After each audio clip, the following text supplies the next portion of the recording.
Norton Conservation Commission meeting for Monday, September 26th, 2022 at 6:30 p.m. And as is the case for quite some time, we need to begin with reading the preamble into the record concerning suspension of certain requirements of the open meeting law. So Dan, if you'd be willing to do that, that would be fantastic. Pursuant to Governor Baker's March 12, 2020 order suspending certain provisions of the open meeting law, GL Chapter 30A, Section 18, and the Governor's March 15, 2020 order imposing strict limitation on the number of people that may gather in one place. This meeting of the Norton Conservation Commission will be conducted via remote participation to the greatest extent possible. Specific information and the general guidelines for remote participation by members of the public and or parties with a right and requirement to attend this meeting, not this agenda. Members of the public attending this hearing/meeting virtually will be allowed to make comments so during the portion of the hearing designated for comment by raising their hand virtually or press star 9 if participating by phone. No in-person attendance of members of the public will be permitted, but every effort will be made to ensure that the public can adequately access proceedings in real time via technological means. In the event that we are unable to do so, despite best efforts, we will post on the Norton Cable website, www.nortonmediacenter.org, an audio or recording, transcript, or other comprehensive record of proceedings as soon as possible after the meeting. Thank you, Dan. So our Conservation Commission members participating tonight are myself, chair. Our vice chair is Lisa Carosa. She may be late or she may be calling in shortly. And then we have Ron O'Reilly, Dan Pearson, Mark Fernandez, and Tama Vest is also going to be a little late, and we're not certain about Carrie Schneider. So our first, and of course we have John Thomas, our director, as well as Megan Harp, our assistant director, participating. Our first new public hearing is file number 250-1113. It's a notice of intent for 0 East Hodges Street for proposed work to construct a single-family house, barn, pool, stormwater management infrastructure within 100-foot buffer zone of a bordering vegetated wetland, and a proposed barn within 200 feet of riverfront area. Do we have a representative of the applicant? Yes, this is Mitch Maslanka with Goddard Consulting, representing the applicant. Why don't you go ahead and present the project? All right, great. Yep, so I'm representing Jack Witrochki of Fort Company Inc. tonight to go over his proposed project at 0 East Hodges Street. The project is located in between 123 East Hodges Street and another address, which I'm pulling up right now real quick, just so you guys know, and 137 East Hodges Street. Do you have the possibility of sharing your screen for the plan for the? Yeah. You should be all right, Mitch. I gave you some sharing capabilities. Okay, great.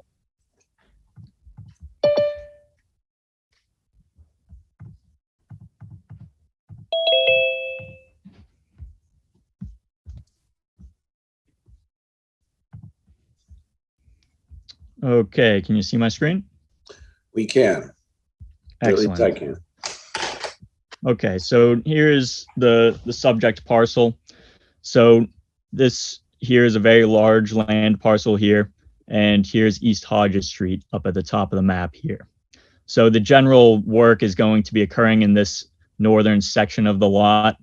So access to the house would be from East Hodges Street up here through a driveway into this region of the property here. So there's a significant amount of upland and wetland throughout this entire land parcel, but the applicant is just proposing a single family house close to East Hodges Street up here. So there's a few things to note about the property overall. It's within an area of critical environmental concern. Sorry, I just got a request on the Zoom to admit somebody, but so I must. You're gonna get those. I apologize. I have no other control of that. Okay, all right. So another thing to note is this is within priority habitat of rare species, specifically at this section where it's closest to East Hodges Street up here. So what else do we have? We have a certified vernal pool off-site. On-site, I'll show you guys the site plans. There's a few potential vernal pools that are, they have criteria to be certifiable. They have not been certified as of yet, but they do have the criteria to be a certified vernal pool. And that was gone over in an ORAD in front of the commission a while back. So I'll show that to you. In 2020, we had a order of resource area delineation for this site. So it approved the resource area boundaries on site for BVW and ILSF, riverfront area, and isolated vegetated wetlands. And one thing to note was bank was not field delineated. So there is a stream bank, an intermittent stream bank on site that we just recently flagged. So that'll be put onto a new site plan for you guys and a supplemental submittal. Another thing to note, since we're in rare species habitat, priority habitat, we reached out to Natural Heritage prior to filing the notice of intent, and we got multiple letters from them saying that the project will not result in a prohibited take of state listed rare species. So it presumes that there's going to be no impact to the rare species habitat from this this project. There will be work within the habitat, but it will not impair the habitat itself. So I'll move on. That was a report from 2022, January 13th. We've actually received one even more recent for the site plans that we have in front of you right now.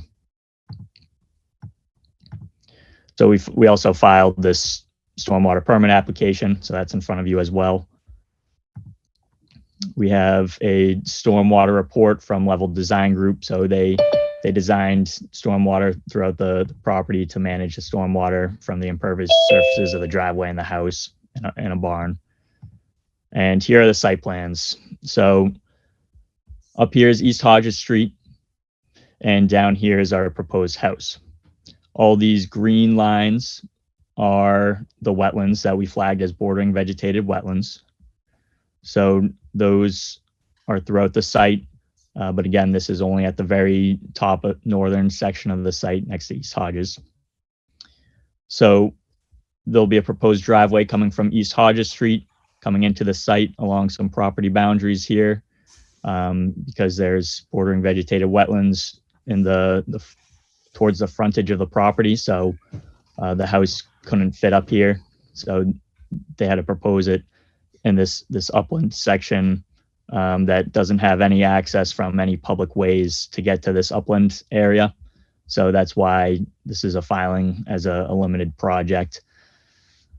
So the driveway will come down, cross over bordering vegetated wetlands here, and then to the main upland portion of the site here. So I'll zoom in. So the house is going to have a 3-car garage, 5 bedrooms. There's a proposed in-ground pool behind the house, stormwater management for the stormwater runoff off of the houses. So those will be infiltrated in these storm tech systems here and here. And then stormwater from the driveway will be treated with these infiltration basins here. We also have a proposed barn here for equipment to be able to manage the large parcel of land if he is going to manage any of the upland areas. Then over here's our crossing. So there's actually a small upland island within the BVW itself that we're taking advantage of. Instead of having the driveway come straight across this large section of BVW, that we're using this upland island in here to minimize the impacts to bordering vegetated wetlands, so that we have to replicate less and it's just less impactful to the wetlands. So since we'll be filling in wetlands here, there will be a replication area adjacent to that area. This is also where the stream is going to be located. So we've designed a stormwater, or we've designed a stream crossing that meets the stream crossing standards. So that design should be down in these details. We have the box culvert shown here, 3-sided bridge with wing walls and such, meeting stream crossing standards. We've got all those dimensions laid out here for you. I know there was one comment from DEP recently that said they'd like us to quantify bank and land underwater impacts, so we will do so. We'll update our WPA form and add those impacts in there, because I was talking with Nick Fasandola, who made these site plans, and he said there will be a utility line that will need to go underneath the stream there. So we will be impacting land underwater and the bank, just temporary impacts. So that's for the septic, so that can flow down all the way to the septic leaching field over here at the front of the site, right here. So we have a few more stormwater management features here, sediment forebay and a little basin here. And we also have another one at the very front of the site here. So the project has been designed to keep work outside the 25-foot no build zone as much as practicable. So stormwater features are outside of 25 feet, the leaching field's out of 25 feet, and all the structures minus the crossing are outside of the 25-foot no disturb zone. So we will be giving you guys a waiver in a brief letter just requesting that we're going to ask to work within that 25-foot no disturb zone for impacts here before we cross over the bordering vegetated wetlands, and over here after we cross over the bordering vegetated wetlands. And then this island within the bordering vegetated wetlands, there's this upland island that's also technically within the 25-foot no build zone, so those 3 sections will be included in that waiver request to work there.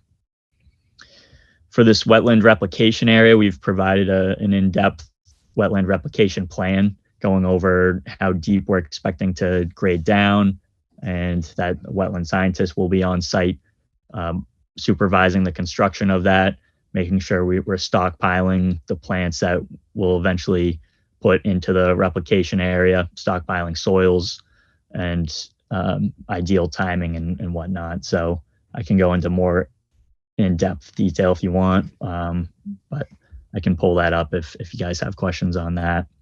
There is a small connection here that we're going to put in a culvert 36 inches just to maintain a hydrologic connection here.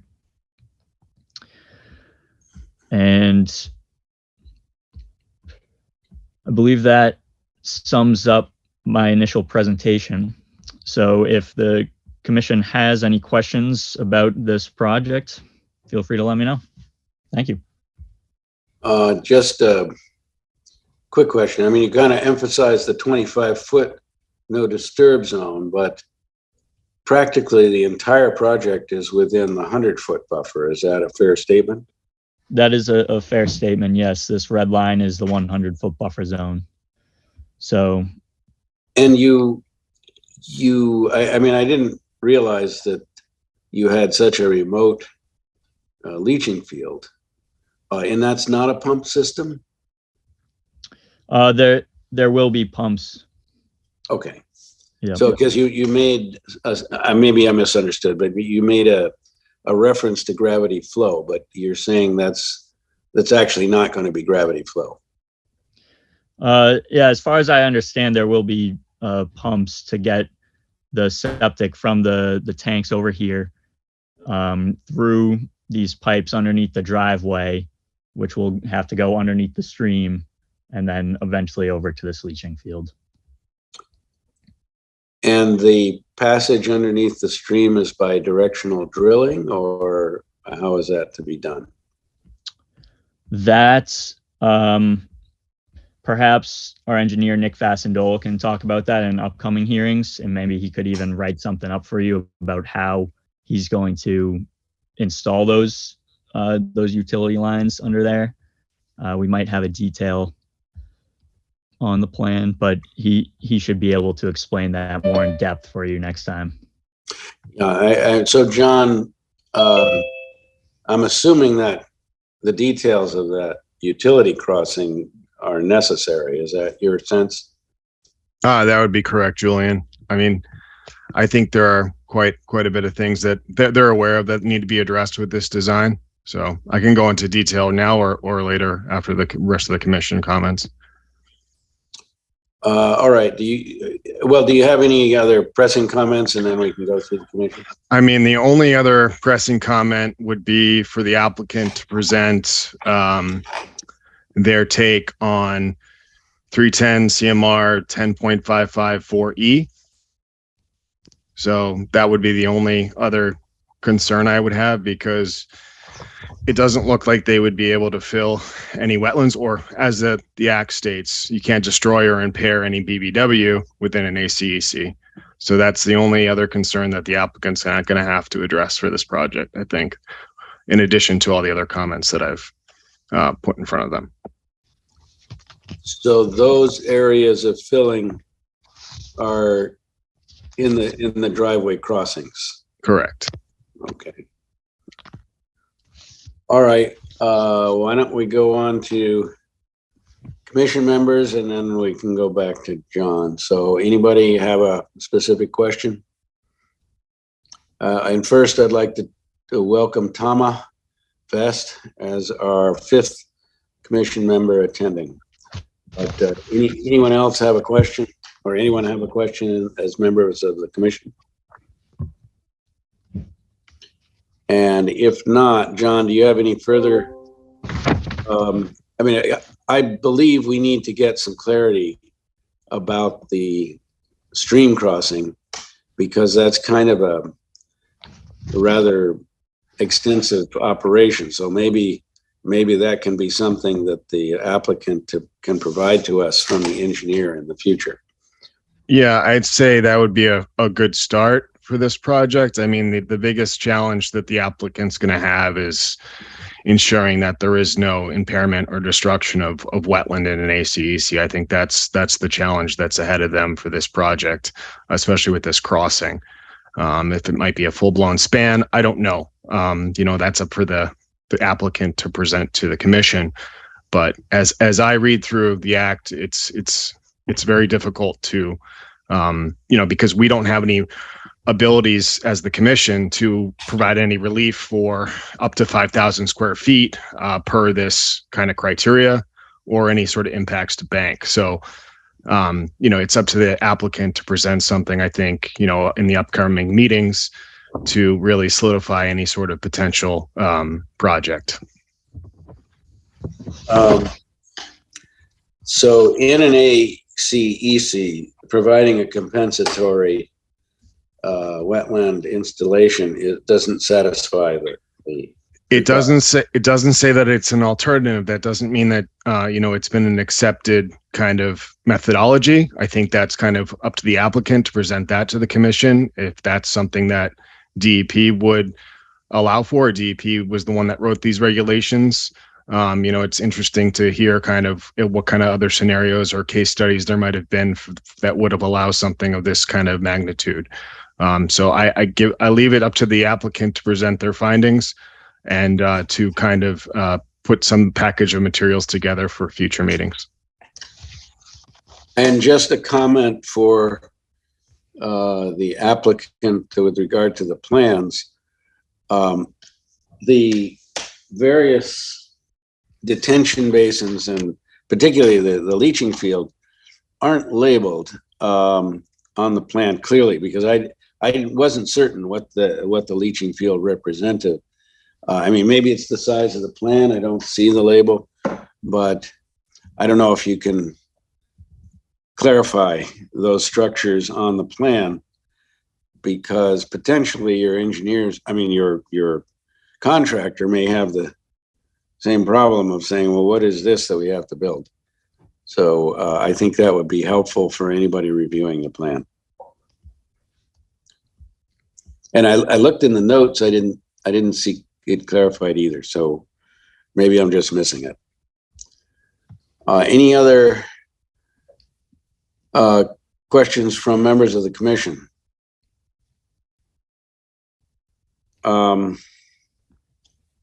So I think at this point, we're ready to ask from comments or questions from members of the audience. So the procedure for that is to go to the reactions. I believe it's, the reactions button, press the raise hand button, and we have a hand raised. The other thing is, if you're being ignored, you can just take your mic off mute and ask your question. But for the computer identified as Chris Polk, why don't you go ahead and ask your question and identify who you are and what your address is. You got to take your mic. Hi. There we go. Okay. Hi, my name is Chris Polk. I'm the abutter at 123 East Hodges Street. If you're looking at the site plan, my lot's the one that's basically surrounded by the driveway. I actually have a few questions. A couple of the things have been brought up. I do realize that over 95% of this project is within the 100-foot buffer. And it's really concerning for the people that live around this area, because you're literally talking about millions of gallons of water that traverse this area. This isn't just a little stream every once in a while. In the time that I've lived here, we've had 300-year events, 100-year events, 50-year events. They've all happened in the time that I've been here. And they're continuing more often. I mean, right now we're in a drought, but I've literally seen the street. I have recordings of the street at the crest of the culvert, 2 feet underwater. They have to shut the road down for, couple, 3 or 4 days for the water to recede. It's not necessarily from this area. If you replace that culvert, the blockage is on the other side of East Hodges Street, on the other side of the road. Even if you open the culvert at crossing East Hodges Street, it will not help the water being traversed through that area. It doesn't matter. It's being blocked on the other side of the road from what I understand, the way it was explained to me, there's a dammed pond on the other side that does not release water. So that's one of the issues. I'm honestly nervous because also the location of the septic field where he's looking to put it is less than 100 feet from my well. That's another issue that I have. The sediment forebay, the one that's in the corner of the driveway on my property, is also close to my septic field. I've literally, in June, I applied for permits before I even knew any of this was going on. I was pretty well blindsided by all of it. I've just spent quite a bit of money myself redoing all my plans. I didn't need to notify anybody because I'm not inside of any wetlands or disturbing any of my neighbors in that way. But this forebay system, I gave these plans to my civil engineer, and he explained that basically where that forebay system is, it has the potential to change the water levels and could impact the new septic field that I'm putting in myself in my existing house.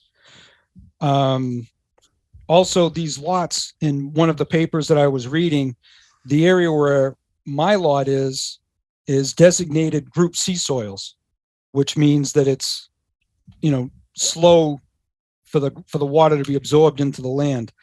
The area where this proposed lot is Group D. And he is taking away, it looks like, a lot of the land that can absorb water because the rest of it is wet. So, I mean, I understand you're putting in 4 bays and you're doing all this, but basically, I don't know if you're going to be able to absorb the amount of water.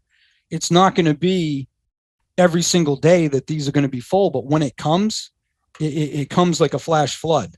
It's unbelievable. Neighbors, if you go knock on their doors, I don't know if they're on this call tonight or not, but they will literally tell you it sounds like a freight train running through some of the culverts in the area. It is significant amounts of water. Also, the driveway is 560 feet of my property line of approximately what it's going to be traversing. I mean, I need to make sure that none of this water is going to be getting to me now that I'm assuming that's going to be raised up. I know you're going to be trying to direct the water where you want it to go, but wanting to and doing it is difficult. Mother Nature isn't always tamed as easily as everybody thinks she is. I mean, everybody plans to try to do the best they can, but the best they can doesn't necessarily mean that other people are not going to be impacted. And I just don't think that it's right if, we do get impacted. I want to know who's going to be accountable. If something happens, if all of a sudden my property starts going underwater, who's going to be responsible for this? I have a pretty good investment here that I've been living in this town almost my whole life. I just want to make sure that I'm not impacted. I don't want to be a bad neighbor by any means, but I also want to make sure that no one's going to be a bad neighbor to myself. I'm not sure if I've addressed everything. I'd like to do this more in person. I might have another question as this goes on, but I'll leave it open to the next person. Yeah, and I think, with the questions that have been raised, we're going to have a continuation and additional hearing, so you'll have another opportunity to raise points. But with regard to the septic system being less than 100 feet from your well, that is something that needs to be brought to the attention of the Board of Health. And in that light, why is the septic system not placed behind the house to the east, which would avoid a lot of footage of a pipe? So the septic system has setback requirements. So I think one of their requirements is has to be more than 50 feet away from a wetland. And then the other requirement is that it be 100 feet away from a certifiable vernal pool. So that's what the requirements are for the Board of Health. Obviously, the applicant needs to make sure that they get the proper approvals through the Board of Health for any sort of proposed SAS system. And is this a project that requires a floodplain delineation or not? So this property is actually within the Wetland Protection District. I think the elevation for this property is, I want to say 90 mean sea level. So that would need to get calculated, would need probably to be shown on the plan. I think this lot would constitute a frontage lot based on their requirements. So they wouldn't need any sort of recommendation letter from the commission, but I think that the revised plan, I'll send over all my comments to the applicant, to the other comments that I found out about the Wetland Protection District. So for this property, so I'll send that over to them so they can kind of get that put on the plan as well. And question to the applicant, did you take notes on Mr. Polk's concerns, and maybe you could address those? Yes. Yep. I took notes on all of those. Thank you, Chris. So we'll look into that stuff for you. Excellent. Thank you. So we have what looks to be Crystal Kavanaugh labeled computer. So if you could go ahead with your question.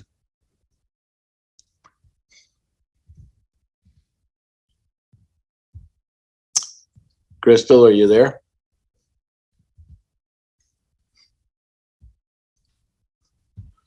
Well, She might have stepped away from the computer, so maybe we can go to the next question and come back to Crystal, which is labeled D. DeLong. So why don't you ask your question? Hi, can you hear me? Yes, we can. Please identify your address and yourself. Sure. This is David DeLong, resident 54 Connie Street in Taunton. So my property abuts this parcel of property. We're on the cul-de-sac that is right near where the house is being built. So concerns similar to Mr. Polk with how the water is going to be treated once all this new infrastructure is put into place and what the runoff will be towards our property now that they've essentially created additional berms. And I know that there's protected wildlife too within this area. There's like a spotted salamander, and I'm not sure what the concern is. I've been informed previously or told by other residents in this area that limited building was to take place within this region because of the salamander. I saw some last summer when I was out clearing some underbrush around the perimeter of our properties. And to the question about moving the septic back, that would essentially put the new septic system right in line with our properties. And I don't know what impact that's going to have just with this overall. And also going back to what Mr. Polk said with the flooding, the large rainstorm that we had over several days back in, I want to say 2013 timeframe, or I'm sorry, maybe it was 2010 timeframe. Hodges Street was flooded and closed down. And so that water could not evacuate that location. And we had to reroute, go all the way up to 140 and come back down East Hodges Street from the 140 direction in order to make it to the house. Okay. What's going to go on with this? And I know in 2017, the proposal for building on this plot of land had also been raised, but for 4 houses. So is this just a segue into getting the foot in the door and adding additional property down the road? Because now you've got a house there, you're in for a penny, in for a pound type of deal. Julian, if you want me, I can actually answer that question. Sure, go ahead. In the event that, for instance, this project would go through and the applicant can meet all the criteria as we've outlined them previously and tonight as well, there could be potential restrictions because this is a limited project. So it would restrict any future development. The commission could administer those conditions on this property. So the potential for future development for this property would be limited. Okay. Now in the chat, we got a note from Crystal Kavanaugh that her audio isn't making it through.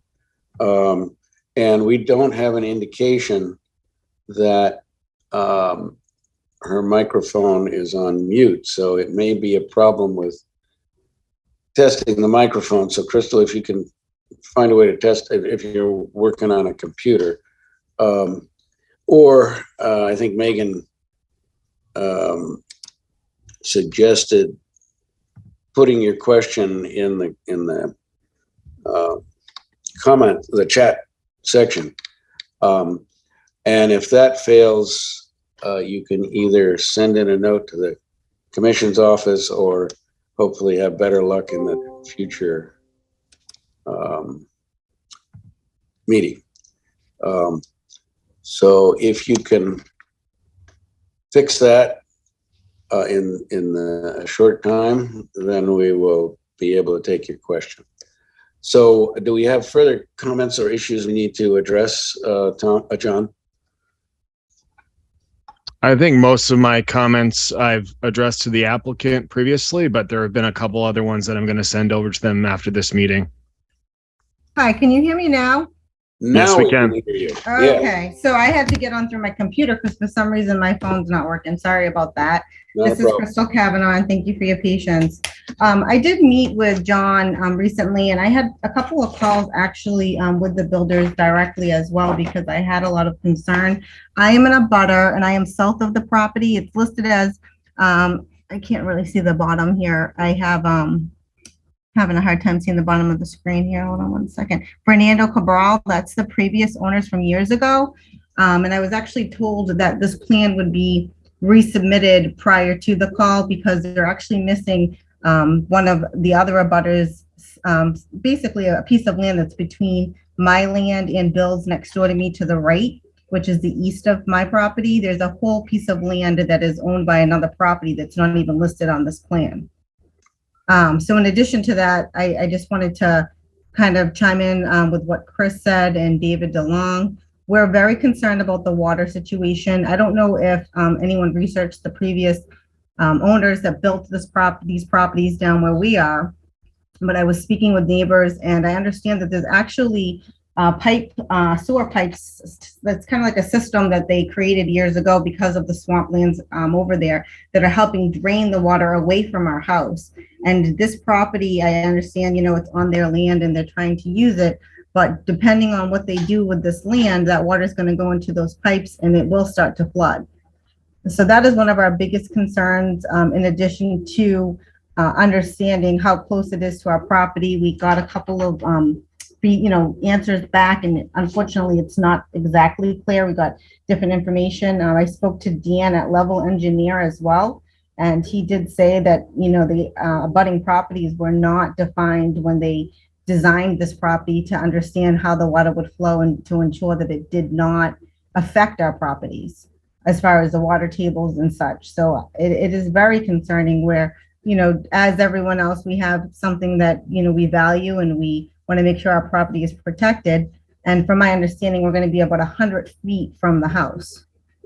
So I do want to understand this better. I want to understand how we are going to be protected once these systems go in, and who's going to monitor them. I understand that there's an actual monitoring requirement where reports have to be sent in monthly. Is that going to be something that, the Norton Conservation or whomever is required to maintain, making sure that those reports are in, that all of those systems are working properly and that, their monthly paid services that they have that come out are actually being done so that we know that there's, something that is prevented so that we don't have those issues later. And as Dave noticed as well and notated, I should say, there are a lot of, different species out there that we are concerned about as well. We have, all of the, like everyone else, the coyotes, the deers, the foxes, but those salamanders, the eastern painted turtles, those have all been identified out there. And we can probably take some pictures as we're, outside in our yards if we find some more, but that is a concern that we'd like to have addressed. And I know there are rules and regulations with the Department of Environmental, but they did say that, they could get further involved if necessary as well. So we just want to make sure that everything is done and it doesn't affect what it shouldn't. All right. And that brings up the next question. What is the level of the water table out there on average? Say that again. I'm sorry. No, I'm addressing it to the representative of the applicant. First, is the house on a slab, and is the place where the house will be placed built up? And I'm presuming the septic system has to be a certain distance above the average water table. And do you have numbers on that? Not in front of me right now, but I can sift through these details and potentially get an answer to that for you. Yeah, they'll have to get that approved through the Board of Health anyway. But also the stormwater base infiltration basins. I didn't see any sort of testing or exploratory tests at those locations where they're proposing those infiltration basins. So I can't really give any sort of inclination or idea as to what the infiltration rates of that subsurface soil is going to be for those locations. That would be good to know, because I think most of the information that they presented to us was based on web soil survey. I think that was what they had. So any sort of, field documented soil information would basically assist with this determination as to what the infiltration or perk rates are going to be for those basins. Yep. So I just to tack onto that. So there were test bits done for the leaching field, but like was mentioned, there was no test bits done for these basins. Just in an effort to not disturb these areas before this came in front of you guys. So, perhaps if you guys are okay with the level design group going in there and doing those tests in those locations, that's something we could look into for you. Yeah, I think it's definitely something to bring up for a conversation. Maybe I put it in a condition, if this project was approved, it would be kind of, but at this point, I'm more leaning towards understanding if it's even possible at this point, because of the ACEC requirements. So that's one thing that I would just suggest that your team provide. And once we have a better understanding as to the viability and feasibility of that, then we can move forward with, the next phase, which would be potential construction sequencing and everything like that. Sure. Yep. In the notice of intent, I did put in a section under our regulatory compliance section discussing limited projects and how these projects, if they're a limited project, specifically this driveway one, they're done in spite of the regulations for 1054 through 1058. So that's what's going to allow us to fill in the wetlands within the ACEC, is because of the limited project aspect of this. But I can put that into a letter for you and really lay that out so you guys can understand that in writing, and we can go over it next time in depth too. So is the house on a slab or not? That I'll also have to check with the engineer. I can't seem to zoom in enough to really look at some of these numbers. Because a full basement, I can't see that it wouldn't go into the water table, and then you've got this constant pumping water out of the basement problem. But that, I'm assuming the building inspector will have a say on that. Yep. So I'll make sure we have that answer for you for next time then. All right. So any other questions from anyone? And so you should have a list. I'd like to make one more comment if it's possible. It's Chris Polk again. Yeah, sure. Go ahead. I just realized that the people that were speaking right now are on the Taunton side. I just realized that there's one landowner that's between us and the people on the Norton side. None of them, there's probably 20 neighbors over there that don't know anything about this. I know that they would really have a serious interest in this because there's two streams. There's one that comes from this side and one that comes from the eastern side and one from the western side. They converge with a culvert, near the culvert. So you actually have two streams, but they impact each other. Those other 20 neighbors, I'm sure, would have an interest in wanting to know about what's going on here, so you could get some of the feedback on exactly how it would impact everyone in this area. One of the other people have mentioned the other lots to the left of this. There were 4 lots, and they were trying to put something in there. The people that were on the other side, there must have been 14 people going to those meetings that I don't feel that they might be present in this. They probably don't even know because they weren't informed. But I'll see if I can reach out to the ones that I saw in the other meetings to know, in case they might have any kind of concerns also. So when this goes to the next meeting, I'll see if I can get to them beforehand. But like I said, one of my main things is that 4-bay that you guys were just talking about. I'd also like to know that can be less than 10 feet off of my property line. You know what I mean? That's like right on the edge of my property, and you're basically putting water right to the edge of my land. And I'm really concerned about that. So the border between Norton and Taunton is just to the right of what's illustrated on the plan. Is that correct? Yes.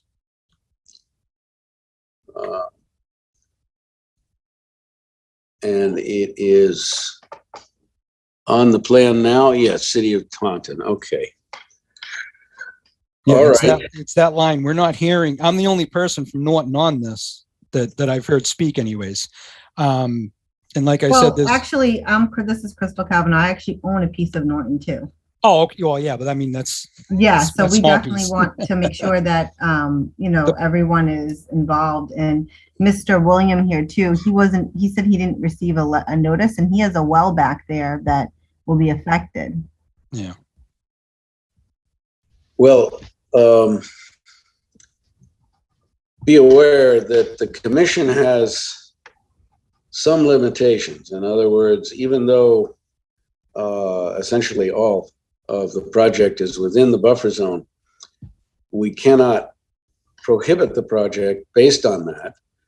We can regulate the project, and our director brought up a couple of conditions that may require some justification to overcome. But if the project is consistent with the Wetland Protection Act, we can't really deny it because the applicant can appeal it, and it will go to the next level. But it does appear to be a complicated project within a difficult site. So we'll have to see how the applicant addresses those issues. Do we have any other questions? And if not, we have some additional information that needs to be brought forth, and we'll need a continuation. I think our next meeting is, I guess we have to discuss this, John. Is it going to be the 11th of October, or is it going to be the 24th? We are all set to have a meeting on October 11th. We just need to make that determination that we're going to make that a special meeting. Okay. Because of the town meeting that falls on the 17th. All right. I think that's the date, right? Or am I mistaken on the date? No, you're right. October 11th needs to be voted on, and then I think we all agreed that October 24th was fine for a second meeting in October. So is October 11th acceptable to the applicant? Or Yes, that is good. Yep. And if we need more time, we'll continue it out to Okay. that 24th meeting. So, all right. Yeah. This is David DeLong again. So the topic was brought up about the border of Taunton. I'm just curious as to whether or not any conservation information was worked out between Taunton and Norton for this property. The Rama Street cul-de-sac does have a culvert or drainage basin that would empty out into the southern part of this property. And if they're building up additional structures and taking away the natural drainage that's already there, how is that going to impact the other residents that may not abut this, but benefit from the drainage basin from Rama Street? I can't address that question, and I don't know if John can either. Maybe that can be looked at by the applicant and present information next time. Yeah. Could you maybe clarify that? Exactly.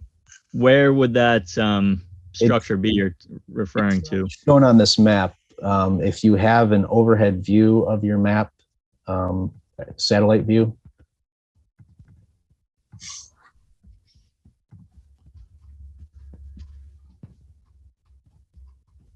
All right, so right there you got the property, and just above your cursor there, where you were, that's the Connie Street cul-de-sac where Crystal and I live. Now, if you bring it down towards the other cul-de-sac that's down right there, that is the end of the Rama Street cul-de-sac. And that big wide swath of trees in between is a lower basin where there's storm runoff and drainage, which moves its way down into the base of that property. So if you go northwest of that, that's where that basin empties out, or it comes back from Hodges Street, depending on the water flow at the time. So where my cursor is located? Correct. And that's all a low spot that goes right through. Okay. All right. Yeah, I'll check with Nick Fassendole, the engineer, and see what we can come up with. With the topics of basements and stuff too, when we had that large storm back 2009, 2010 timeframe, I forget the exact year, everybody's basements were flooded out. I mean, we're at a higher level here on the Connie Street, and fortunately, there wasn't too much damage, but we did have neighbors whose basements were starting to flood, even though it was a higher area. So that's something to consider within the building plans as well. Whether it's a slab or a basement, that you get another storm like we did, 10 years ago or so, there could be significant damage and overflow of any type of septic systems that you have, and even into the property itself, into the house. From this overview, it looks like that those two structures are a fair distance from the actual activity. So that'll have to be looked at. All right, I think unless there are further questions, we are ready for a motion to continue this public hearing until October 11th. So, Mr. Chairman, second. All right, I think that was a motion made by Ron, seconded by Dan. Again, as we have done in the past, roll call vote, starting with Ron and myself. Aye. And I'll throw in an aye, and Mark and Dan. Aye. And Tama? Tama appears to be frozen in time for the moment, but we do have 4 positive votes. So I think we can consider that a pass, and you may have to do a reboot, Tama, because you seem to be frozen. Okay, So, thank you, everyone, and we'll get all that info to you and see you next time.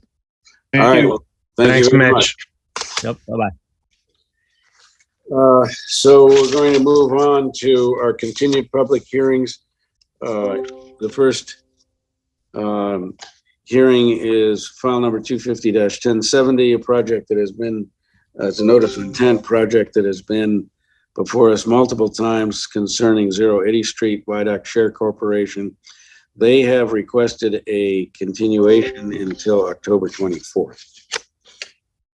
Do we have a motion?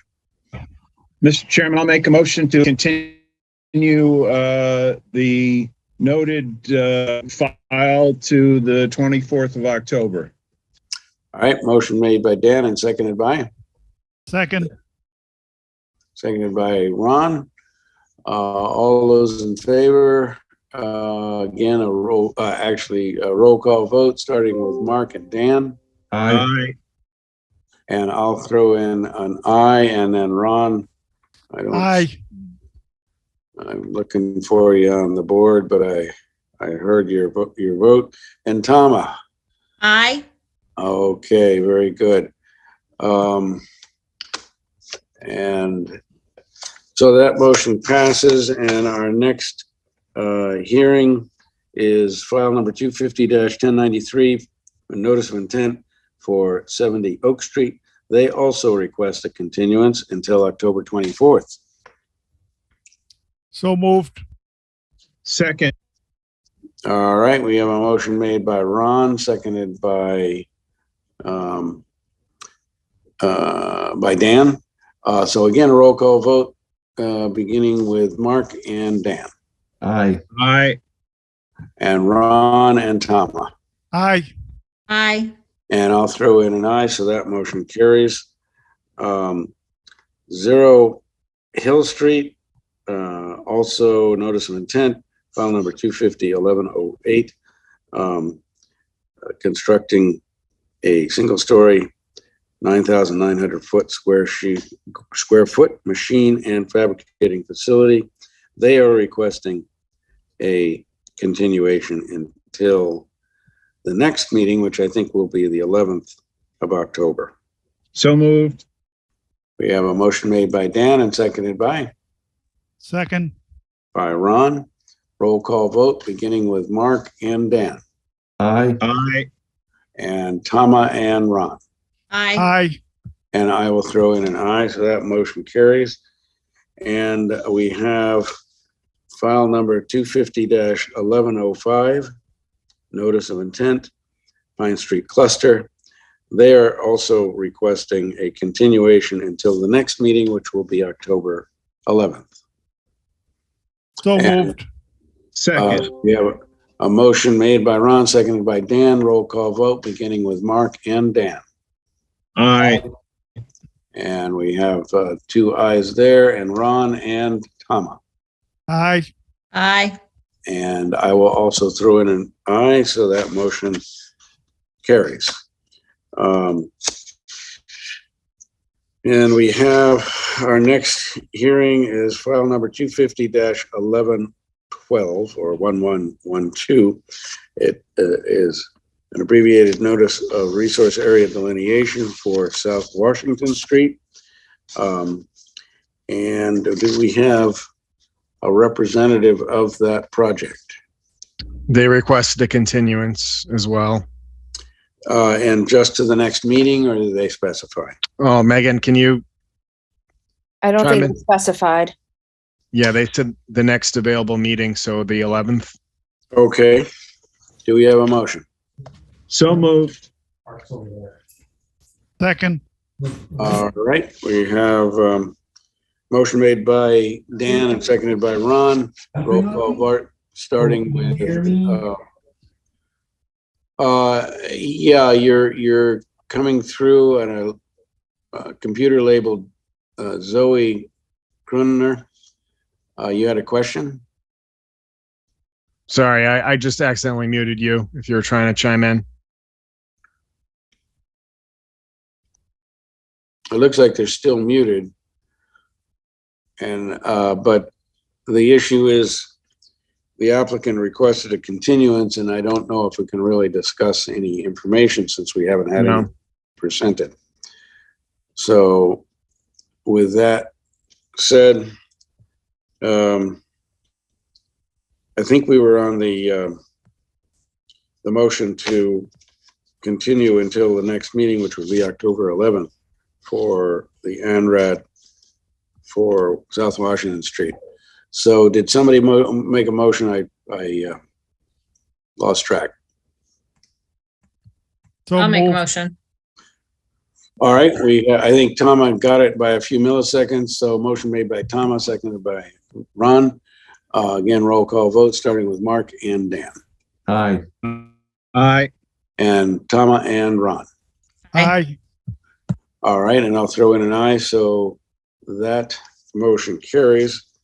We are now on file number 250-1114 concerning 306-308 East Main Street for proposed work to add an addition to the existing warehouse, commonly known as Bernie and Phil's warehouse. Do we have, I can't recall what the additional information that we needed, so. We're still waiting on the peer review from the consultant. The peer reviewer that we would normally use was very preoccupied. Okay. And I was hoping they would get back to us sooner, but they didn't. So I had to go out and find another peer reviewer. So it's been kind of a process, and we finally found one that was able to take on the project, but they weren't able to provide something in time, based on my recent conversation with them. And they weren't able to attend this meeting tonight. So I apologize to the applicant. But I think we're going to have a continuance, because of the failure for the peer review. All right, and I saw a couple of squares light up. I assume you are representatives of the applicant? Yes, Mr. Chairman. Mark Arnold with Goddard Consulting is here, along with Deshang Wang from the engineering team is here. Again, unless there's the further questions from the commission, I believe the outstanding item was the stormwater peer review. And if there's no questions, we continue to the next hearing to allow that peer review to come in. All right, so. Yeah, I will add that once we do get the peer review, I will forward it over to you immediately, Mark and Deshang, so you can get going on this. And hopefully by the next meeting, we can kind of have a better understanding as to what needs to get done. Okay. Yeah, appreciate it. I apologize for that, gentlemen. Understand. Yeah, if you could, John, if you could ask him to just CC us when he emails you the letter, that way we get it and you don't have to worry about forwarding it. That just helps save a step. So I'll just add you to the list and say to work with you directly. Okay. Yeah. Yeah, if he has any questions, so do we know which company? We went with Horsley and Witten. Okay. Oh, yeah, okay. All Okay. right, yeah. So I can, if he has some time, I may be able to talk to him, walk him through the design. Hopefully can save him or her some time to review Right. it. So Okay. yeah, I offer that. So at this stage, if you talk to him. All right. Thank you both. All right, thank you, Jim. Thank you, everybody. All right. So unless further questions appear, we can consider a motion to continue this hearing for file number 250-1114 until October 11th. So moved. A motion made by Ron and seconded by Dan. So roll call vote beginning with Mark and Dan. Aye. Aye. And Tama and Ron. Aye. And I will throw in an aye, so the motion carries. So we'll see you guys next time. Thank you. Have a good night. Thank you. You bet. Thank you. Next on our continued hearing agenda is file number 250-1115, notice of intent for 0 King Philip Road. And it appears we do have a representative for that applicant. So why don't you go ahead and talk about the concerns we had last time. Great. Thank you. For the record, my name is Chris Lucas with Lucas Environmental, professional wetland scientist and registered professional soil scientist. Tonight, we're also here with the project team. We have representatives from Tilton Associates, Larry Tilton's here, as well as Elliot Brace, the attorney for the project. Just briefly summarize where we left off. I'll pull up my screen here.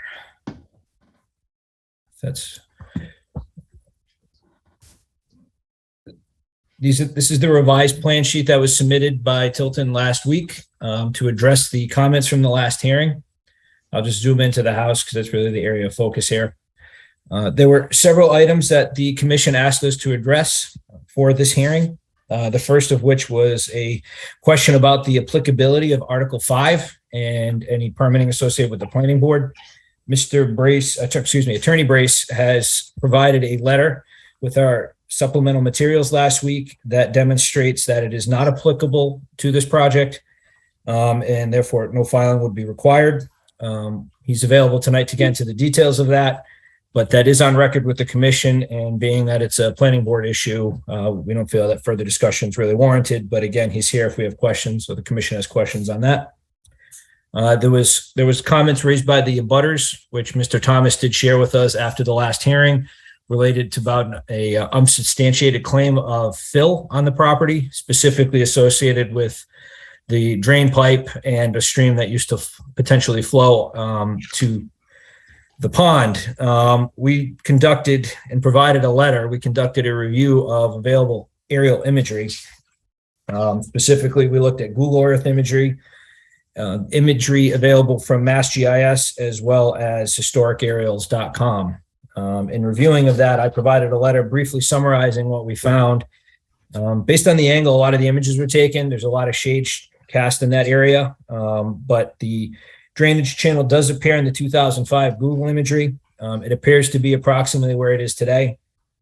It also shows on the 1996 historic aerial imagery and the 96 Mass GIS aerial imagery. Again, it appears to be approximately where it's shown now. Looking at the remaining aerials that were available, there's no evidence that nothing clear in the imagery that shows that there was any fill on this portion.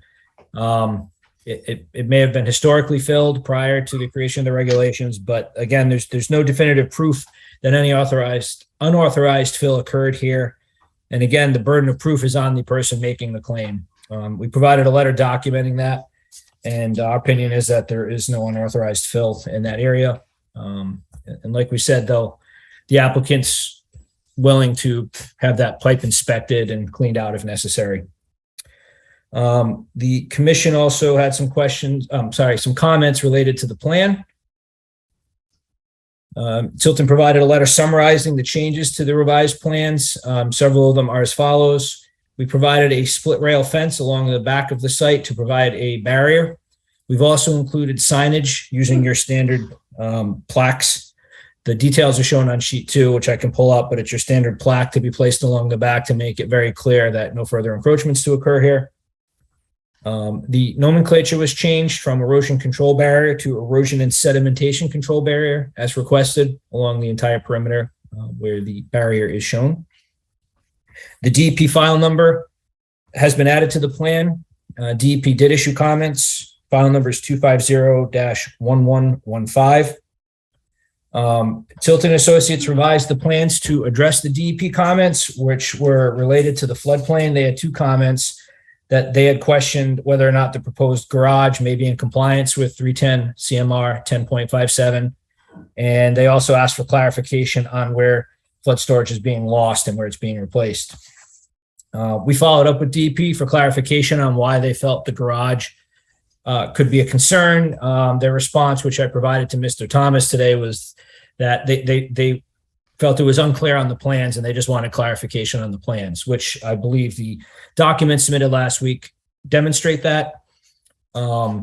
If you look at the numbers, and there's a sketch provided, we can go into detail on that, but generally speaking, if you exclude the garage from all comp storage, there's a deficit of 47 cubic feet if you exclude the garage. So what the applicant has done is they've adjusted the grading in the back to provide an additional 50 cubic feet at that elevation, which is 71 to 72. So as of right now, we have flood storage proposed with the grading here. The grades are all being dropped, and we provide a net cubic feet per foot from elevation 70.5 to 73 through this area. And if you include this 50 cubic feet, we meet the 1-to-1 ratio required by 310 CMR 10.57. We also have an additional large volume if you include the garage subfloor, where there's vents and whatnot, so that structure can flood where it's below grade. So there's additional storage there. We're compliant either way, if you look at it with or without it. And we can get into the details on that.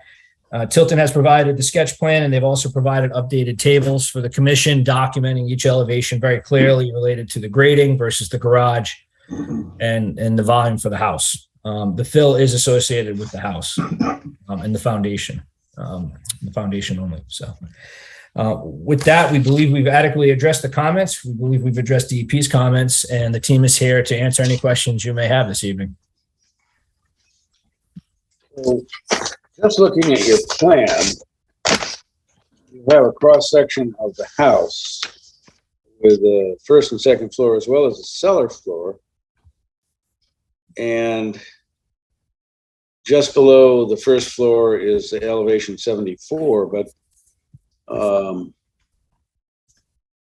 I'm not understanding the cellar floor because you have elevation 68. So you're saying the cellar is 6 feet in depth and below the floodplain? That's correct. Yes. Now, I thought there was some mention of floodwaters being able to enter that space. Is that correct? That's correct. So what is the function of a cellar? Yes. Yeah, that is correct, Mr. Chairman. The water can come in through the panels and into the cellar floor as well as the garage and the paved slab that's above. Yeah, I just don't understand why you would put a space there. Because in the long term, no one can store anything in that area without it being underwater periodically.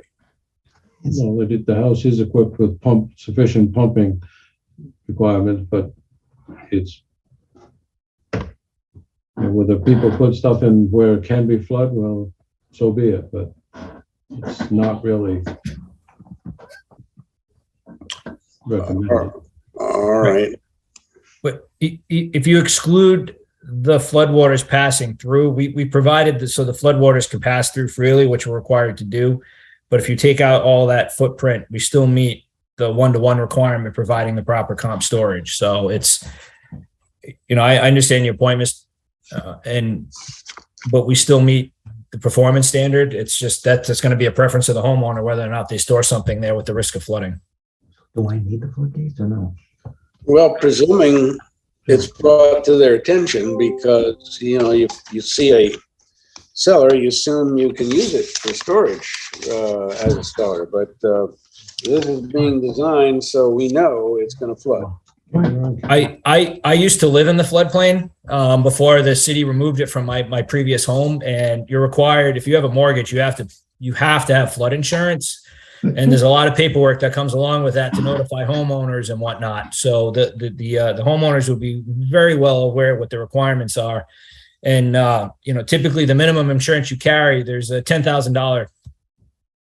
There's a limit on that. So you're kind of get maxed out where any personal items typically aren't covered by the flood insurance unless you pay extra. So it was something, I lived there. We didn't keep personal stuff in the basement because it wasn't typically covered by insurance unless you wanted to pay a higher premium. Well, what did you keep in the basement? Mostly bins. We had bins of storage, so it was protected. If water came in, the bins are watertight. So it's the 88 datum. Yeah, well, I don't know if that's actually under the purview of the commission, but it's just. I will state there will be a flood elevation certificate required as part of this project as it goes through the building department. If the commission approves this project, I will state that the applicant's going to have to, you know, provide all the necessary NFIP, you know, criteria and standards, regulatory code, everything for this house. You know, I guess to Julian's point, the question is, you know, do you really need the cellar or could you do a slab on grade? You know, I think that's kind of what he's proposing to the applicant, you know, as part of this project, and asking and wondering if that's a possibility. So, you know, when it comes to that, I mean, that's up for the applicant to provide the necessary, you know, alternatives if that's something that could be achieved. I mean, technically a slab could be done, but that's not the preference here. And we are asking the commission to approve it as shown. I think overall, it's not going to, you know, it's not changing the footprint or the impact area that the commission's reviewing.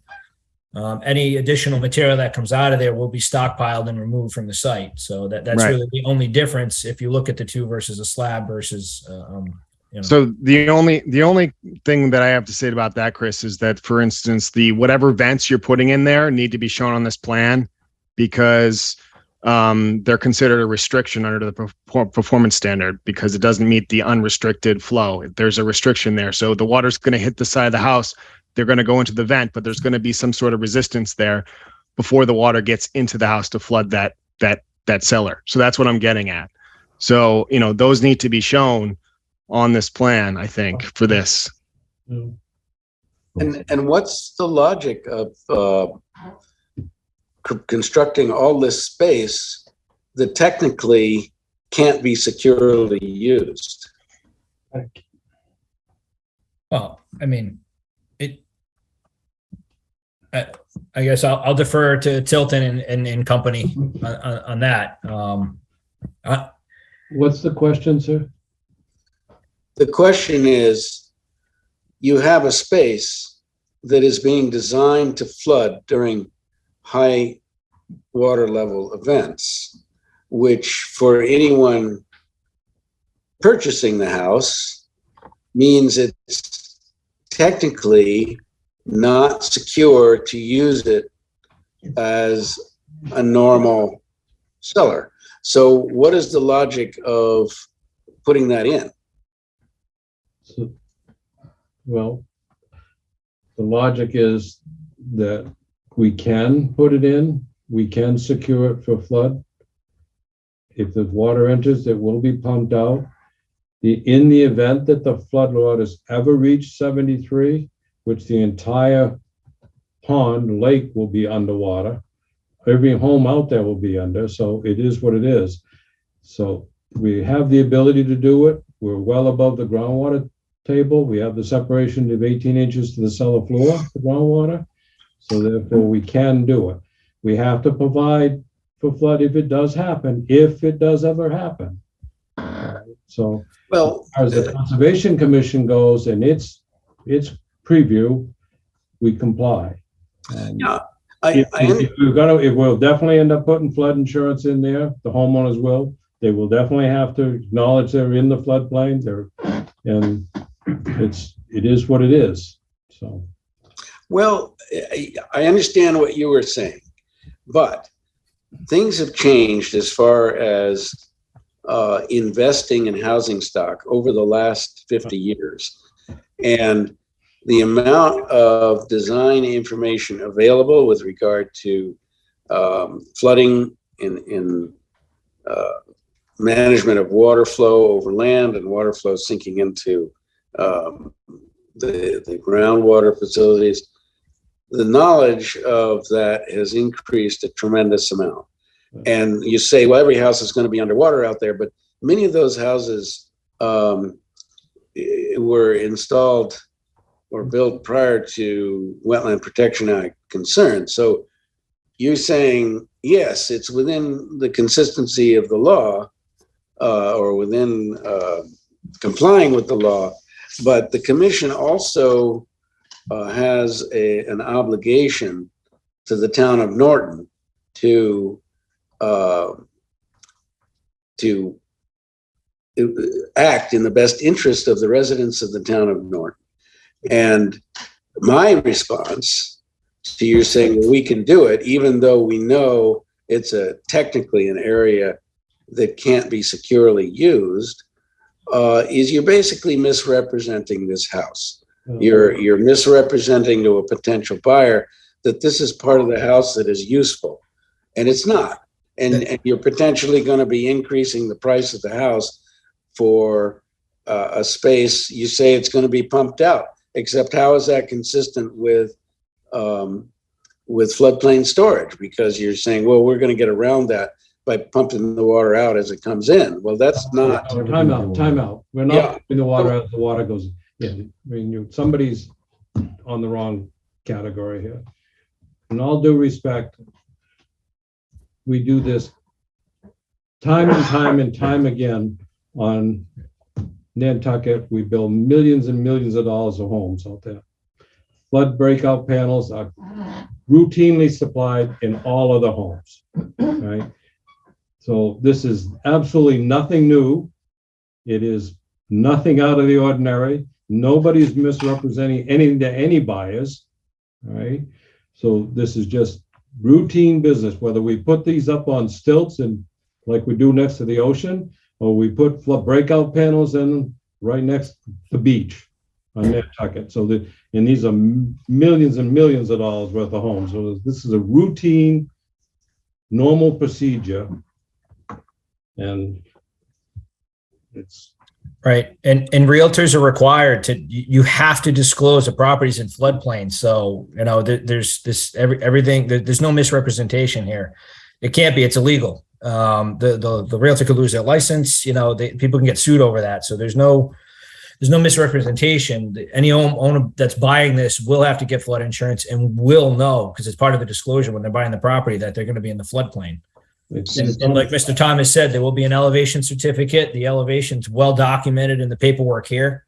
Right. And there's going to be a need to be an as-built and everything. And the building commissioner is going to get involved with this. You know, I'm going to have to take a look at it because I'm the CRS coordinator. So I have to submit all this paperwork to the state. to FEMA basically, and make sure that it's in compliance.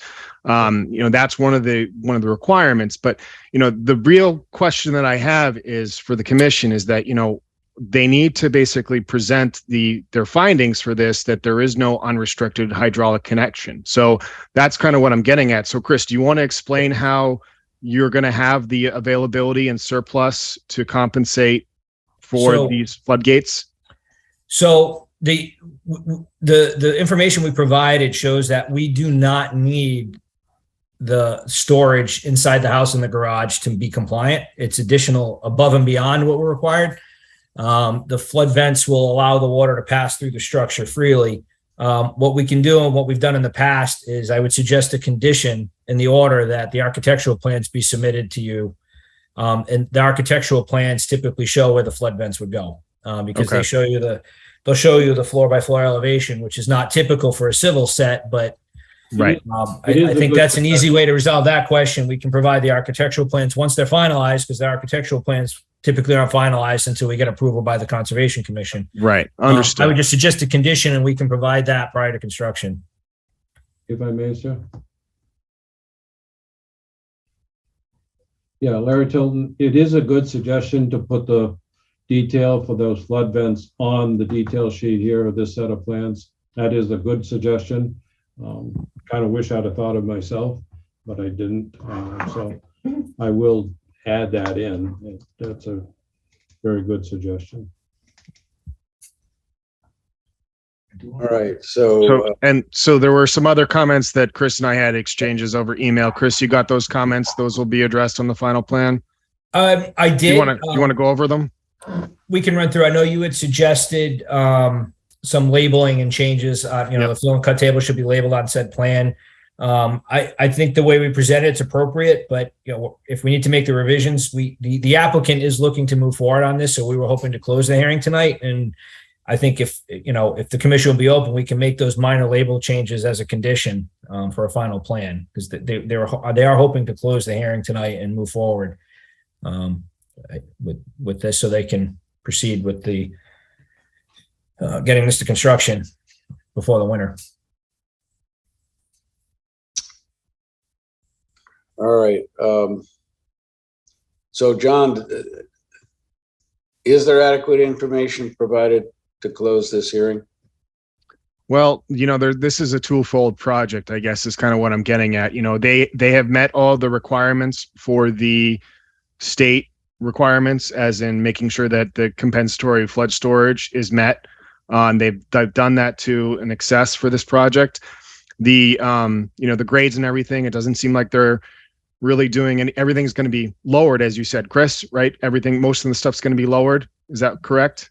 Correct. They're dropping the grades across the site. So they're dropping the grades across the site. So there's not going to be any sort of additional fill on site. Whatever that is going to be there, they've compensated for to an extent. The only question that then relies or is out there would be then, for instance, the work within the 25-foot local policy zone. And that's for the commission to decide as to whether this is meets the policy waiver requirements, and the commission feels comfortable with approving this project. And it's twofold. You would approve it under the Wetland Protection Act, but the question then relies, does it meet the policy that the commission administers? So a statement was made that the additional flood storage or the pass-through vents into the cellar space is not required to meet the issue of flood storage filling. It is required for the construction of the building, though, to my knowledge. Okay. Is that correct, gentlemen? It's required so we don't prevent any hydraulic issue. The floodwaters are supposed to be able to pass through the site freely as they do now. So this would allow floodwaters to continue to pass through where the house is being built. So yes, I do believe it is required to have the flood vents to allow floodwater to pass through. Only during construction? No, to meet the requirement, we have to allow floodwaters to pass through the house permanently. To meet the NFIP regulatory statutes and the building code, I think they would need to have the flood vents installed. To my knowledge, that's building. It still raises concern in my mind as to why you would include that as part of the house. I would think putting it on a slab would be less expensive.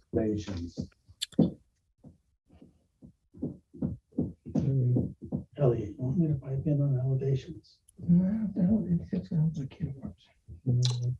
So maybe, since there seems to be some discussion, maybe that can be brought before us. What exactly are you looking for? Well, I still maintain a cellar storage area that can flood is basically a worthless storage area.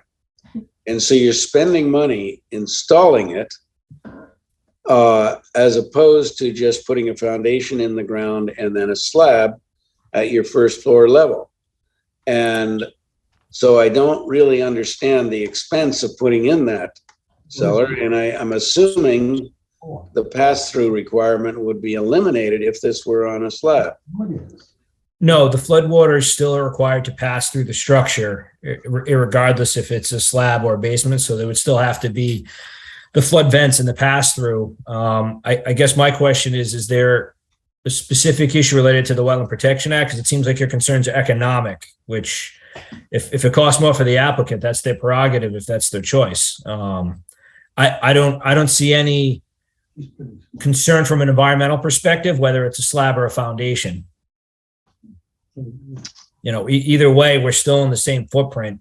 So there's going to be no change in the impact to the buffer zone, the 25-foot no alteration zone, or the wetland, whether it's a slab or a foundation. So Chris, from your perspective and your professional opinion, do you think that a slab or this cellar with the flood storage vents which one would cause further detriment to the nearby resource areas?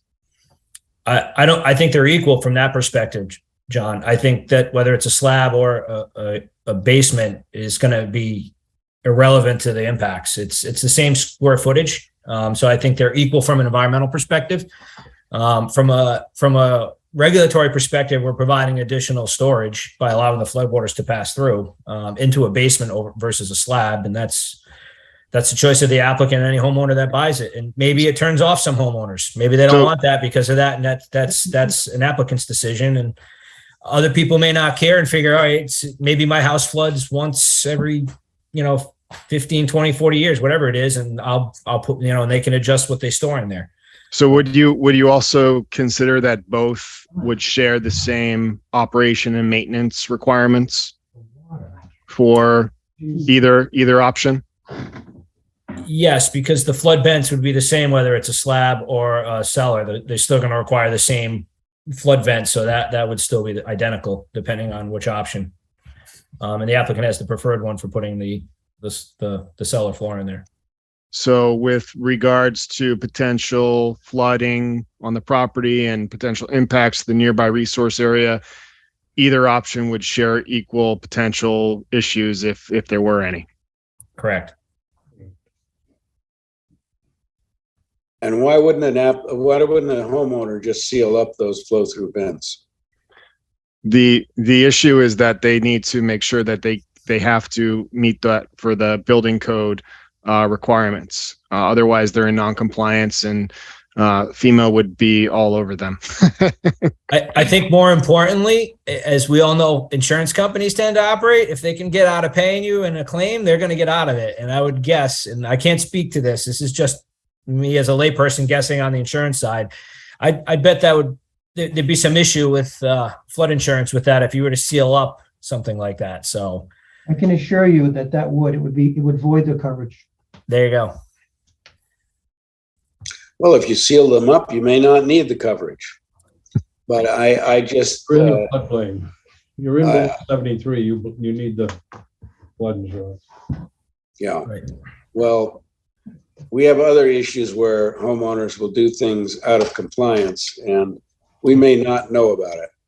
And so, fine, if you say that technically it's compliant with the law and you can go forward with it, you can go forward with it. But I just wondering whether all of you guys would buy this house.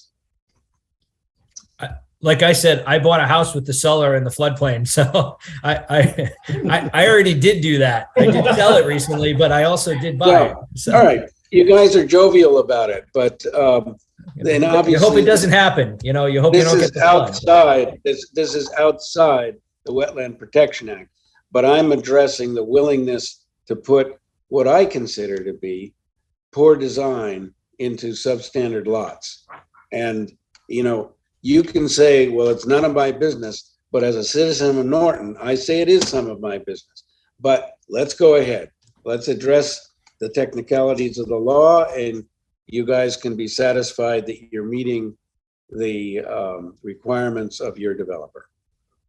So just so the applicant's aware, our conditions similar to kind of what the zoning board stated about conservation. Our conditions will state that you need to make sure that you get all necessary approvals from all the following town boards and sign offs. So that means planning board, building commissioner, obviously, and the Board of Health. So those are the three, and fire and safety, obviously, that comes later with all the house requirements. But just to kind of give you that sense that all those will be needed. So just. If I may, Yep.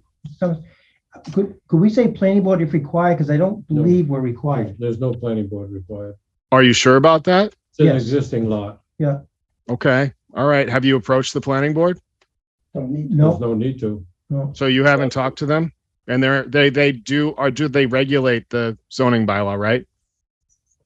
Right, but it's pre-existing lot pursuant. to- Okay. So you basically are admitting that you haven't contacted the planning board. No, it's not applicable, correct? Okay. All right. So they do administer the zoning bylaw and you haven't contacted them.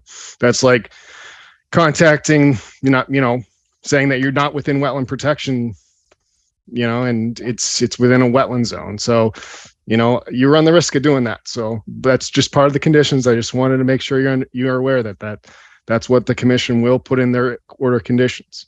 That's correct. Understood. So John, it sounds like we have some additional information that needs to come forward, and potentially this hearing needs to be continued. Is that a correct understanding or not? I mean, there are some plan revisions that could be put on the plan. I'd like to see the wetland protection district on the plan too, because it is an overlay district in town. So that would be nice to see on the plan. That was not put on the plan, and I think it's been disregarded by the applicant. So I think it would be prudent for them to at least show it on the plan. All right. Are you guys willing to do that? So I'd like to discuss with the commission your openness to condition, close the hearing tonight and condition some of these. They're minor details. It's not going to change any of the work or anything. We can add the overlay district and show it. We can add the flood vent detail. And there were some labeling comments that Mr. Thomas made. We're happy to make those revisions. We would just ask that consideration from the board that maybe you could close the hearing and make it a condition that we submit a plan with those minor details prior to construction. I don't know if that's something the board would be open to, but we would appreciate discussion on that and see where the board is on that. I mean, I think that's definitely something that we can do. And if they do need to come back in front of us for any apparent reason, whether there was an infraction or any sort of issue with another board, they'd have to get an amended order. Right. So that's fine if that was the case. So the only question that I would have in order for us to even entertain that, the idea of closing out the hearing tonight would be, as a relatively new member of the committee still, we're also, as John pointed out, asked to consider waiving the 25-foot no disturbance zone requirement for the town's policy. What precedent do we have as a committee for waiving that requirement, especially in a case like this where there is a substantial amount of work that's being done within the 25-foot no disturb zone? Mr. Chairman, may I quickly respond? Go ahead. We did provide a specific and detailed waiver request for the 25-foot to ensure that there isn't a precedent being set here. As we noted, this was a pre-existing non-conforming lot prior to the inception of the Wetland Protection Act and your 25-foot no alteration policy. That being said, this lot is extremely constrained. And there's just no way to avoid the 25-foot. So I believe we've set up an appropriate justification for this without the commission setting a precedent, because we can't avoid it just because of the way the lot was created. It's not like this is a case where someone carved this lot off 10 years ago after your inception of the 25-foot and said, all right, we carved it off and now we're trying to develop it. This was existing before your regulation came into law or the State Wetland Protection Act. Yeah, I understand that. My reading of the policy has always been that this is per project, not necessarily based on the design of the carve out of the lot previously. So, this is the project that's being brought before us. So, that's my question, is how what guidance do we have in terms of making a judgment based on this project as it stands now?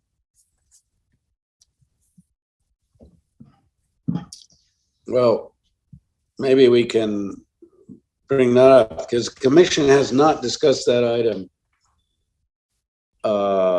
in detail because most developers understand the importance of that, and we haven't ever had a project, regardless of when this lot was drawn out, but we've never had a project with this extensive new construction within the 25-foot no disturbance zone. So that potentially can be discussed during deliberation, and we can come to a decision.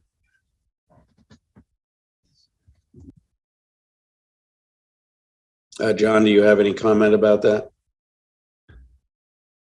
I mean, yeah, I mean, this is one of those that I'm looking at, and, you know, it's a very intricate, I think there should be a lot of time and, you know, thought put into this one because, you know, this is a very sensitive area. It's within the floodplain. It's very close to the wetlands as for what they're proposing. There's a lot of sensitivity for this site. And it's constrained. It's constrained a lot. And I think, you know, that's kind of the concern here. There's no other means of access to this property. The area where they could potentially do work, it's very limited. And, you know, they have shown it within the best alternative to the means most practicable. But at the same time, you know, it is a lot of work within the 25-foot no disturb area. I mean, the only projects that I can recall, the amount of disturbance of the 25-foot has been very limited. I mean, we had the building, what's been traditionally called box shop curve, where there was a small portion behind that rather large building that would violate the 25-foot, and we had no problem with that. And then there have been individual requests for things like decks or other minor additions, but this is way above that. So I think we'll have to discuss that issue. Can I say that?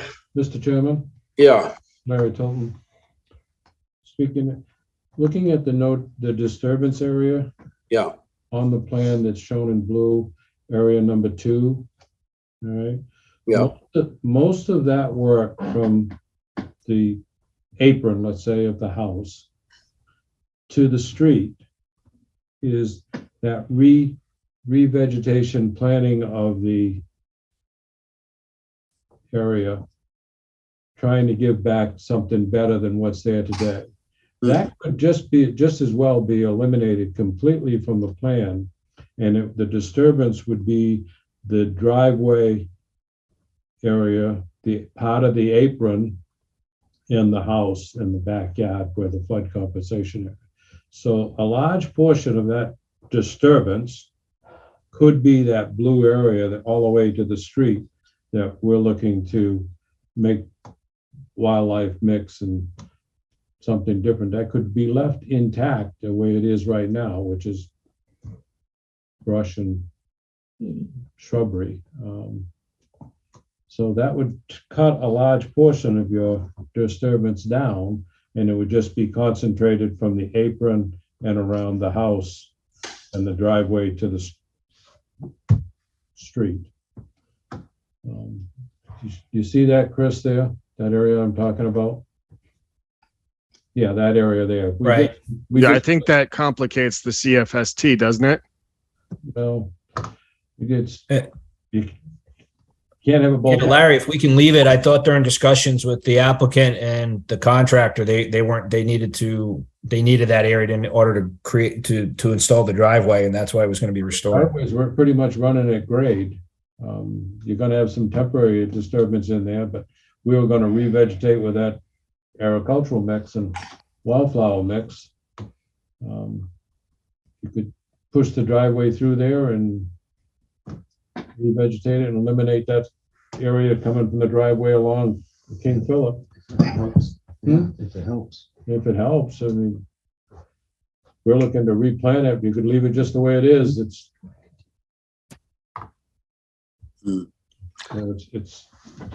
if it's just impact. Mr. Chairman? Yeah, go ahead. Attorney Bray again. I understand the gravity of this situation and the application. We have made, and I think as Mr. Thomas stated, significant attempts to show a clear showing that it's a tough lot. It is a pre-existing non-conforming lot. It has certain status rights. If it would be appropriate and maybe helpful for Mr. Lucas, Mr. Tilton, myself, Mr. Thomas to talk for the next couple of weeks and get on the next hearing date, that might seem the wisest choice at this time to get the best possible outcome for this project. All right, so that sounds reasonable that we continue this hearing until October 11th to address some of these difficulties, but I mean, I think you're right. You are consistent with the law, although we may need to look at a couple of details to be sure of it. But then maybe these can be resolved. So Chris, I mean, not Chris, what am I saying?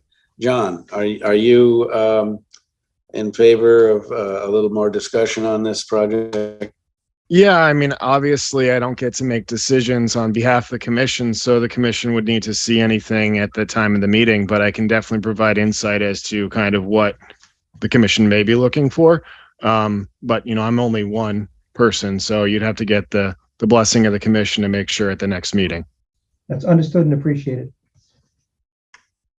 All right, well, it sounds like at this point we are ready for a motion for continuation of this hearing until October 11th. So moved. Have a motion made by Ron and seconded by? Second. Seconded by Tama. And so roll call vote. Let's see, we have Ron and Mark. Aye. Aye. And Dan. Aye. And yeah, Tama. Aye. And I'll throw in an aye. So thank you for attending tonight and the discussion, and we will see you next time. Great. Thank you for your time. Appreciate Thank you. All right, and with regard to the vote that you requested, if we require, now that we're out of the meeting, if we require a motion to authorize you to carry out those discussions, we can do that motion now.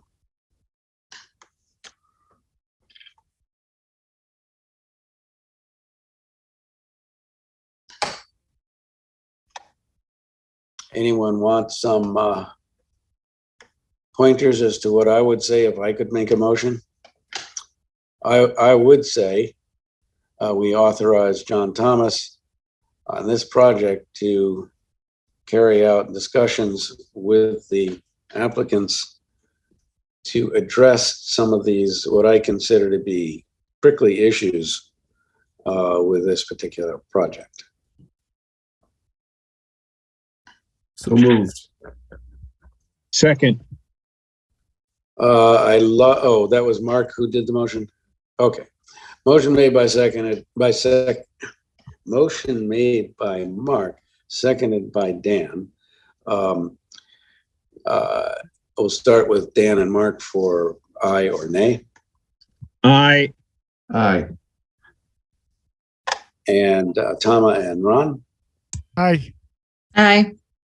And I'll throw in an aye. And just as a comment, I think, yes, this is going to be in compliance, but it may be outside what we can really say is a problem in this, but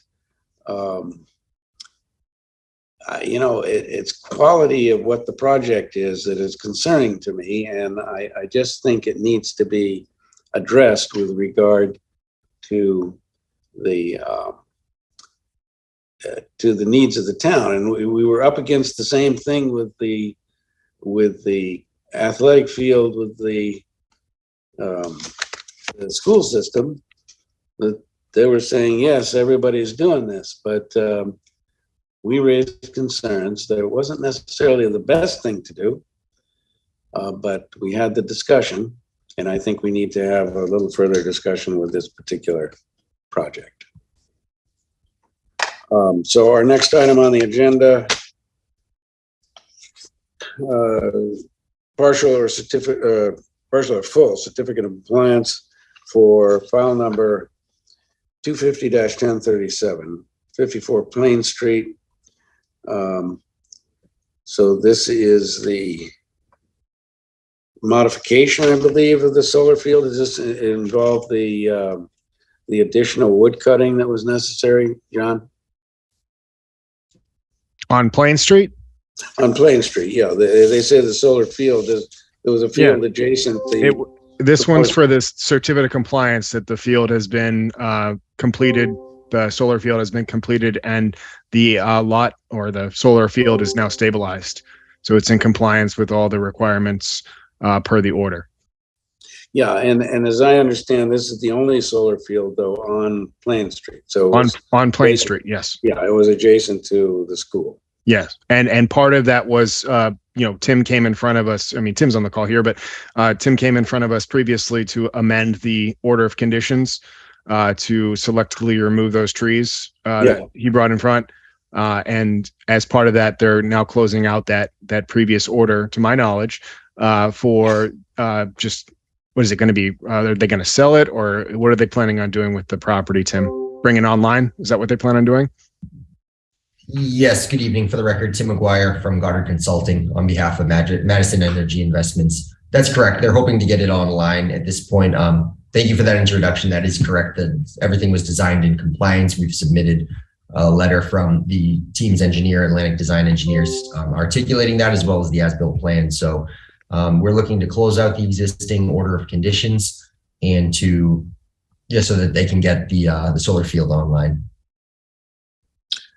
All right. So John, from your perspective, this is all in compliance, and you're recommending it? Yeah, I recommend a full issuance of a certificate of compliance. I will say this is probably the one that I received with the most photographs. So I appreciate that, Tim. Definitely keep up the good work. Thank you very much. So it sounds like we're ready for a motion to issue a certificate of compliance. So moved. We have a motion made by Ron and seconded by? I'll second. Seconded by Dan. So roll call vote, starting with Mark and Ron. Aye.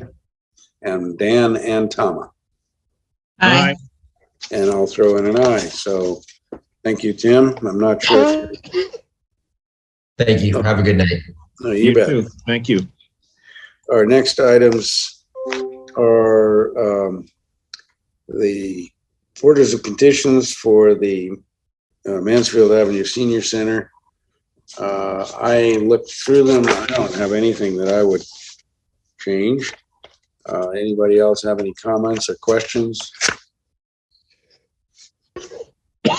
Dan, let me know if you found any typos. Thanks. No typos that I found, but anyway.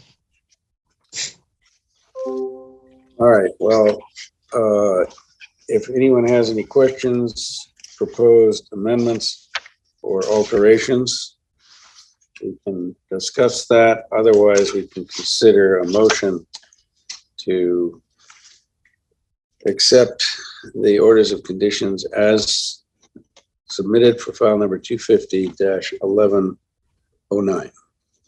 So moved. All right, we have a motion made by Ron and seconded by? Second. Seconded by Dan. So roll call vote, starting with Mark and Tama. Aye. Aye. And Dan and Ron. Aye. All right. And I'll throw in an aye. So the orders of conditions are for file number 250-1109 are approved as submitted. And our next item is also an order of conditions for 56 Leonard Street, file number 250-1111. And again, I did not find anything that I felt needed to be changed. Any other comments or questions, amendments? If not, we can go for an amendment, for a motion. So moved. Motion made by Ron and Mark, was that you who seconded? Yes. Okay, so a motion made by Ron, seconded by Mark. Again, roll call vote, starting with Mark and Tama. Aye. Aye. And Dan and Ron. All right. And I'll throw in an aye. So those, or that set of orders also is approved as submitted. We have minutes of our last meeting, September 12th. I looked through that. I didn't find anything I would change, but any other questions, comments, corrections that you want to bring up?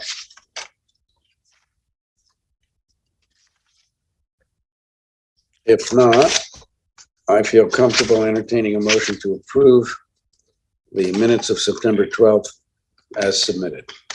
So moved. Motion made by Ron, seconded by? Second. Seconded by Dan. So, No, actually, these things are just so minor that, never mind. I'm just gonna, I'll just, never mind. I can't even find them now. That's how minor they are. Dan, do you want to email me the revision? Sure, I'll email you some stuff. all right. So it's a couple of dropped words or just? Well, no, it's not, hang on. Well, on page, I don't know what page, but new public hearings, the second page of new public hearings, 5 lines up from the bottom. There are no suspended solids or any type that would be getting into the system. I'm not sure exactly what that means. Okay, I understand the no suspended solids part or any type that would be getting into the system. I believe Deshang was speaking in that, and I was just copying what he was saying, but I can specify. He was talking about the infiltration basin. That's what he's talking about. Either that or he's talking about the storm scepters that are currently on the property. It's one or the other. All right. Maybe anything else rather than any type. I don't know. I don't want to correct the man himself or correct the Mark. So anyway, it's that kind of thing. Yeah, it may be difficult to correct that because don't bother. He may have had an idea in his mind which didn't quite translate for the rest of us, and it may be difficult to change it without consulting him directly, which I think if this ever becomes a discussion point, that they can address at that point, because to me it's grammatically correct, and you're right. I don't know what additional categories of materials he was talking about at that point. Any other points, Dan? No, it's not worth it. All right. So we had a motion to accept the minutes. I believe it was made by Ron, seconded by Mark. And we can go ahead with a vote, beginning with Mark and Tama. Aye. Aye. And John, not John, Dan and Ron. Aye. And I'll throw in an aye as well. So the motion carries to accept the minutes as submitted, along with the discussion. And I don't see any other compelling items on the agenda other than we have decided that October 11th will occur as a meeting time. What about pre-court? Oh, I guess I overlooked that.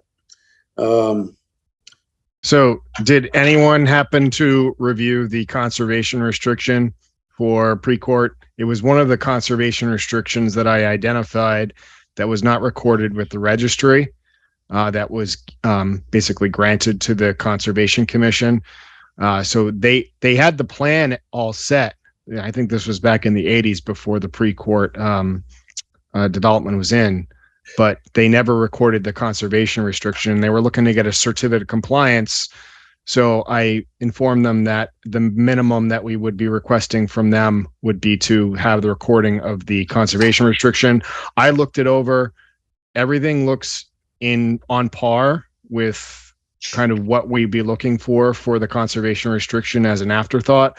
Obviously, if we were looking at it from a fresh perspective, I think we want a little bit more involvement. But at this point in time, I think the minimum requirement would be just to have the document recorded at the registry, just to basically solidify that the Conservation Commission has quitclaim covenants to the property, and we have the ability to access that property and basically manage it as such. So it sounds like we want to see that evidence of recording it at the registry. Correct. So one of the requirements is that we have signatures from the commission accepting the conservation restriction. So what I will do is I'll have Megan circulate, it needs to be wet ink signatures. I'll have Megan circulate that slip or that form around so that way the members can sign it as part of the acceptance. I also need to get the select board to sign it too. So I'll be handling that, provided that the commission's comfortable with the recording of the conservation restriction. All right, and so that sounds like no action required at this meeting, but we will be acting on it in the future. Correct. All right, everybody's okay with that, I assume, and we will, unless there are other items to discuss, we can consider a motion to adjourn. So moved. We also have a cleanup event October 8th. If anyone wants to come, it's going to start at Edith Reed. Bring your kids. We're going to be trimming branches and making the trails all nice and picking up trash. So Where is that? Edith Reed. It's going to start at Edith Reed. Reed. And we may head over to Rose Farm if we have time. Starts at 9 a.m. So I don't know what the weather is going to be like, but rain or shine. Okay. Now, John, did you first say tripping? I did say, I meant trimming. I said tripping. Because that would be fascinating to see. Oh, and just so everyone's aware, just to let you know, we do own Everett Leonard. So I found that out this week or last week. All right. Would you be willing to send out an email reminding us of that date? Because unfortunately, I won't be able to remember. I don't know if I can make it. Yeah, I'll have Megan circulate the flyer that she's circulated over the internet for social media and everything else. So I'll have her send it over to the commission members. But besides Edith Reed, we also own Everett Leonard, which is the other park on Parker Street. So just everybody take that in for a second. Okay. So we didn't know that we owned that? Nope. How long have we owned it for? Since the 70s. How about that? Nice. Mm-hmm. And guess what? It was bought with a self-help grant, similar to Edith Reed. So Really? how large a parcel is Everett Leonard? About 30 acres. Okay. And it's currently managed by Parks and Rec, but we'll be having to kind of take a look at that even with a fine-tooth comb and making sure that we're in compliance with all the passive recreation requirements that are on the property. So Yeah, because that has like the town pool and all that stuff, right? it does. Yep. Well, we could say it's conservation only one day or something like that. Yeah, so we can hold events at Everett Leonard as well, so we don't have to get charged for it since we own it. Oh. All right. Nice. Tell your friends. All right. So we I think had a motion made by Ron to adjourn and seconded by Dan. Does that sound right?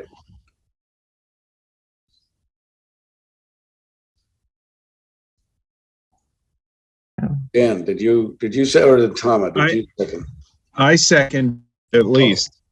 Yeah. Oh, we have to make a motion for the meeting on the October 11th. Sorry. All right. So we can suspend that motion to consider adjourning, and you can make someone can make a motion about